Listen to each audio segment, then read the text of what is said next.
Salam dəyərli izləyicilər, kanalıma xoş gəlmisiniz. Nəhayət ki, uzun bir aradan sonra yenidən bir video çəkmək qərarına gəldim və bu günləri sizə son zamanlarda oxuyub çox bəyəndiyim 5 möhtəşəm əsərdən bəhs edəcəm. Düşünürəm ki, hər biri həqiqətən çox maraqlı, mənalı və dərin öyrədici tərzdə yazılmış kitablardır.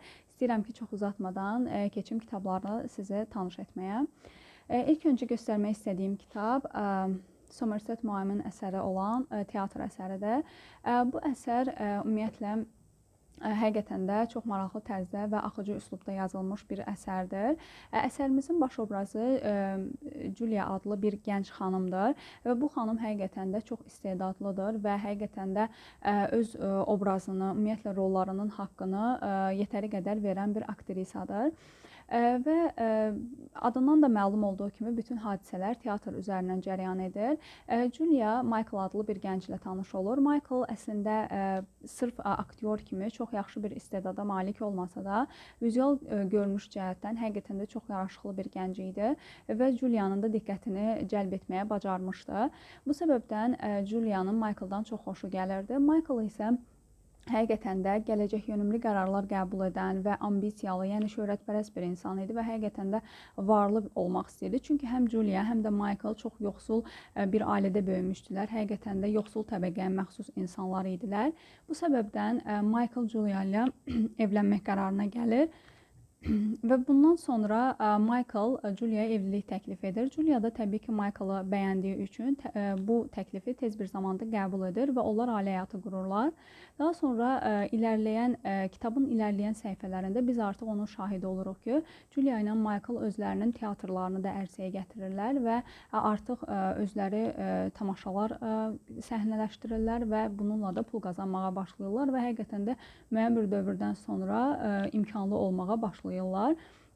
Onların ümumiyyətlə teatrlarında gənc bir mühasib işləyirdi və Tom adlı bir şəxs idi. Julia'nın Tomla yasaq bir ilişkisinin də şahidi oluruq və Julia bunu nə üçün edir? Ümumiyyətlə Tom bunu nə üçün edir və nə üçün onlar bu münasibətin içərisinə girirlər və biz bunun da şahidi oluruq əsəri oxuduqca. Həmçinin Julia'nın Michael'ın Roger adlı bir övladları da var idi. Hardasa 14-15 yaşlarında bir yeniyetmə idi və Tomla da Roger'in çox yaxın bir dostluq əlaqələri var idi. Əslində əsərin bizə mənə görə ötürmək istədiyi əsas məğzi bundan ibarətdir ki, insanlar həqiqətən də onların belə deyək, çox istəyən insanlara, yəni bir növ özlərinin həqiqətən də əllərində olduğunu hiss etdikləri insanlara qarşı heç bir duyğuları, hissləri olmur. Amma kim ki əl çatmazdır, ümumiyyətlə nəinki insan baxımından, hətta bir əşya baxımından, bir hadisə baxımından nə ki əl çatmaz olur və bu insana maraqlı gəlməyə başlayır. Bir növ qaçan qovalanır misalıdır və həqiqətən də uzaqda olan həmişə bizim diqqətimizi cəlb edir, amma yaxında olan bizim diqqətimizi çəkmir. Əsər əslində bir növ bunu da bizə sətiraltı şəkildə bu mövzunu da bizə çatdırmağa çalışır. Eyni zamanda əsərin bizə göstərmək istədiyi məna ondan ibarətdir ki, insanlar əslində bəzən öz duyğularına, hisslərinə yenilirlər və gənc yaşda müəyyən səhvlər edirlər və müəyyən bir yaş dönəminə çatdıqdan sonra təbii ki, bunları etdiklərinə görə çox böyük peşmançılıq yaşayırlar. Amma hamımızın da bildiyi kimi sonraki peşmançılıq fayda verməz və öz yəni etdikləri səhvlərin bədəlini də müəyyən şəkildə ödəyirlər və bu baxımdan həqiqətən çox öyrədici və çox faydalı bir kitab olduğunu düşünürəm. Klassik əsər olmasına baxmayaraq çox axıcı bir üslubda yazılıb. Həqiqətən də qısa bir zaman ərzində tam rahat bir şəkildə oxuyub başa çatdıra bilərsiniz. İndidən hər birinizə xoş mütaliələr diləyirəm. İkinci oxuduğum əsərin hal-hazırda məndə əlimdə yoxdur. Çünki mən bu əsəri Storytel üzərindən səsli şəkildə dinləmişəm. Bəhs etdiyim əsər Matt Haig'dən İnsanlar adlı əsərdir və onun şəklini ekrana yerləşdirəcəm. Deməli, bu əsərin həqiqətən də son dövrlərdə oxuyub dəhşət çox bəyəndiyim əsərlərdən biri oldu deyə bilərəm. Çünki çox fərqli tərzdə yazılmış bir əsərdir. Həqiqətən də yazarın mən təxəyyülünə heyran qaldım. Ümumiyyətlə, Matt Haig'dən əvvəllər Gecə Yarısı Kütüpxanəsi və Zamanı Durdurmanın Yolları adlı əsərləri oxumuşam və bu yazardan oxuduğum üçüncü əsər idi.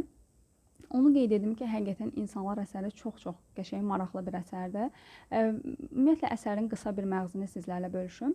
Deməli, əsərimizdə baş bir obrazımız var. Andrew Martin adında bir şəxsdir, professordur, universitetdə işləyir və başqa bir qaleksiyadan gələn başqa bir canlı həmin bu insanı öldürərək onun bədəninə daxil olur və onun həyatını artıq idarə etməyə başlayır. Daha sonra həmin bu professor Andrew Martinin yoldaşı Isabel, oğlu Gulliver'la və onun ətrafında olan ümumiyyətlə tələbələri, iş yoldaşları, dostları hamı ilə tanış olur və məqsədi nədən ibarətdir? Yəni nə üçün bunu edib? Riemann hipotezi, bilmirəm eşitmisinizmi? Riyaziyyatda belə bir hipotez var. Yəqin ki, riyaziyyat sahəsi ilə dərin maraqlanan insanlar bunu bilərlər. Deməli, bu hipotezi professor Andrew Martin, yəni əsərin bizə göstərdiyi qədərilə artıq kəşf edib və bu hipotezin də kəşf olunmasını başqa qaleksiyasının varlıqları qətiyyən istəmirlər. Bu səbəbdən də Andrew Martini qətlə yetirib, onun bədəninə daxil olaraq bu hipotez haqqında kimin məlumatı varsa hamını öldürmək qərarına gəliblər. Və bu baxımdan da, yəni biz bütün əsər boyu əslində bunu izləyirik. Həqiqətən o insanları öldürəcəkmi ya yox, yəni ümumiyyətlə proses necə olacaq, bunu izləyirik. Onu da qeyd edim ki, əslində İnsanlar əsəri kənardan başqa bir varlığın gözündən insanları təhlili baxımından da çox gözəl bir əsərdir. Yəni biz əslində özümüz insan olaraqdan heç də bəzən nələri niyə etdiyimizi və yaxud ümumiyyətlə etdiyimiz ən elementar bir şey, məsəl üçün paltar geyinmək olsun, gəzmək olsun, əylənmək olsun, yemək yemək olsun, yəni bunların heç birini niyə etdiyimizi, ümumiyyətlə bunların nə mənası olduğunu heç belə fərqinə belə varmadan, yəni avtomatik şəkildə bunları edirik. Amma əsərdə görürük ki, bu başqa bir varlıq Andrew Martinin bədəninə daxil olanda həm də insanları kənar bir obrazın gözündən də təhlil etməyə başlayır. Bu baxımdan da həqiqətən çox maraqlı idi. Çünki ümumiyyətlə yazarın o anlatım tərzi belə çox fərqli və qeyri-adi idi. O qədər maraqla, hətta bəzi yerlərdə təbəssümlə dinləmişəm ki, əsəri. Həqiqətən də mənim üçün çox maraqlı bir əsər oldu. Onu da qeyd edim ki, əslində əsərin bizə çatdırmaq istədiyi məna da ondan ibarətdir ki, yəni biz ümumiyyətlə insanları başqa varlıqlardan, başqa canlılardan fərqləndirən ən əsas xüsusiyyət hisslərimizin, duyğularımızın olmasıdır. Bu bəzən bizim üçün acı verici bir şey olsa da, əslində ümumilikdə götürəndə mən əsəri oxuduqdan sonra da fərqinə vardım ki, bu çox möhtəşəm bir şeydir. Həqiqətən təkcə bunun üçün belə xoşbəxt olmağa dəyər.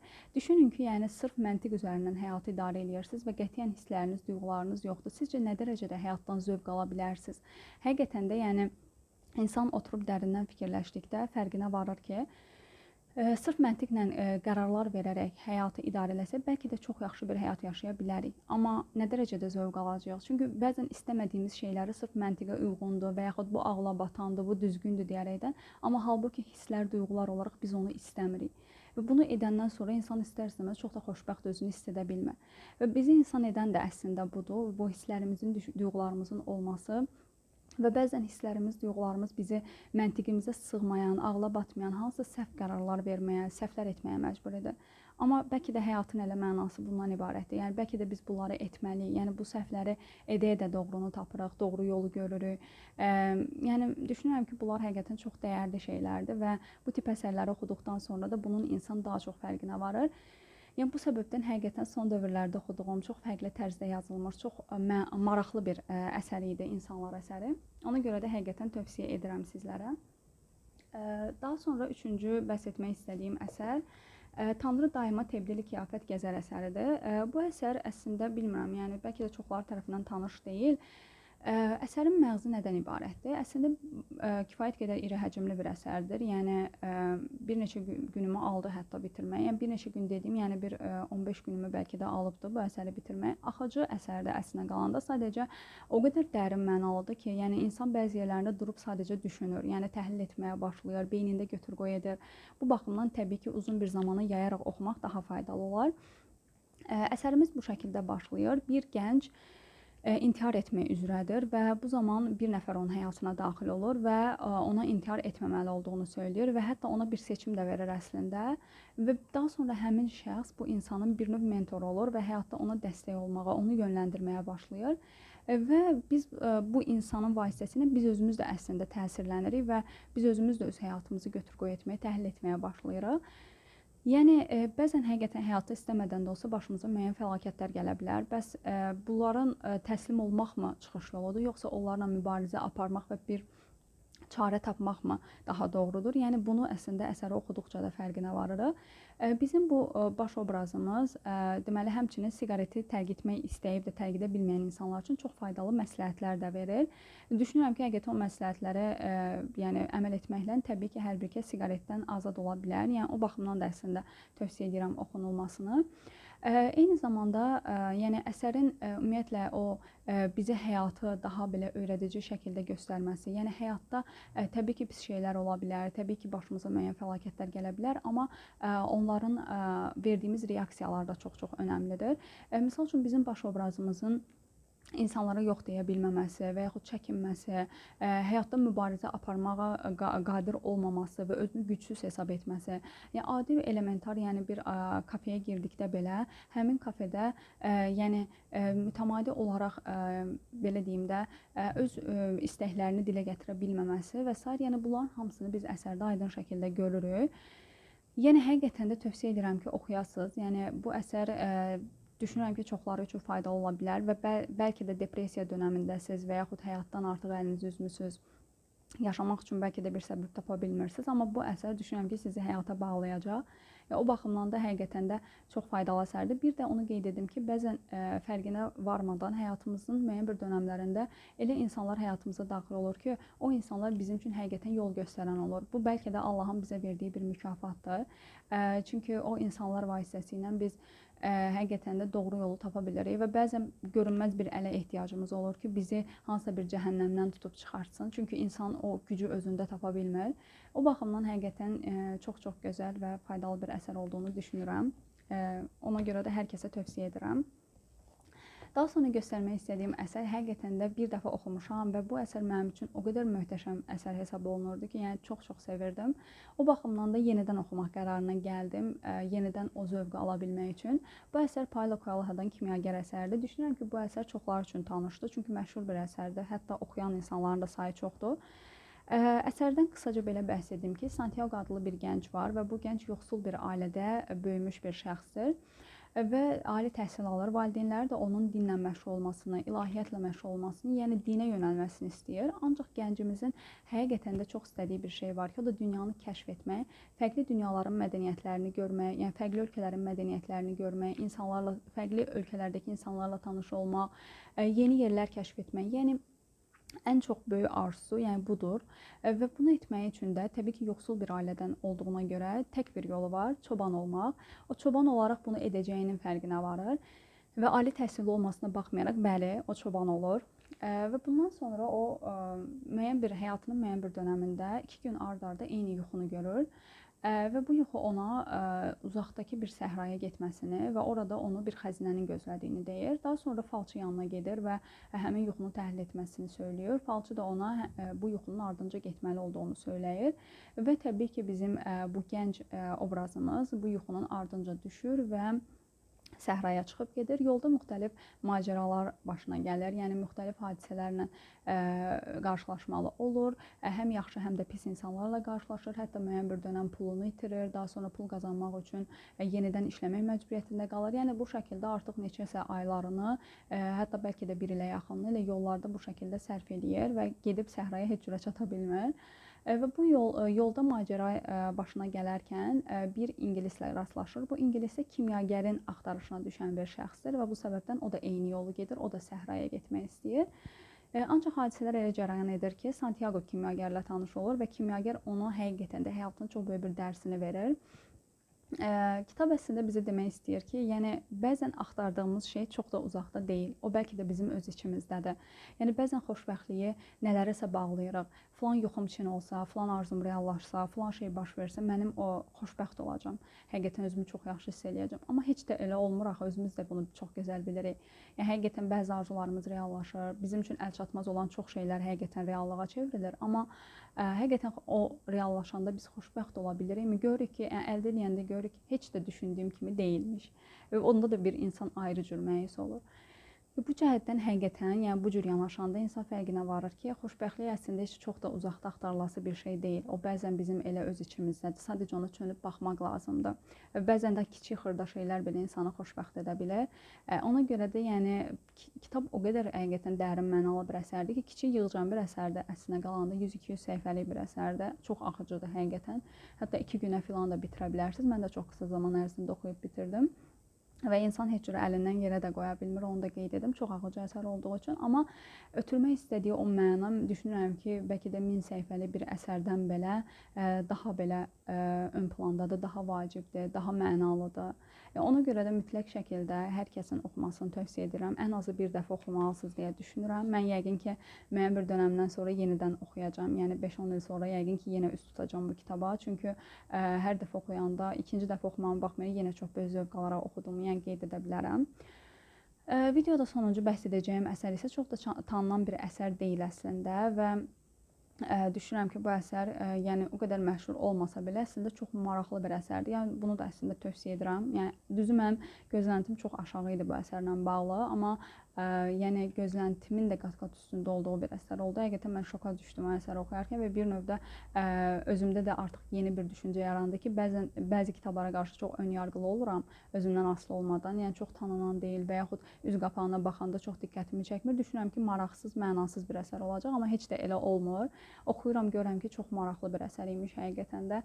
Niyə indiyə kimi oxumamışam deyə biraz özümü məzəmmət etdiyim durumlar da olur. Yəni bu əsərdə həqiqətən onlardan biri oldu mənim üçün. Boris Akonin yazıçının adıdır. Yəni mən yazıçını düzü tanımıram, amma Azazel əsəri çox fərqli tərzdə yazılmış, maraqlı bir əsər idi. Burada kitabın yuxarı hissəsində də qeyd olunub Eros Pandorinin macəralarından bəhs edir.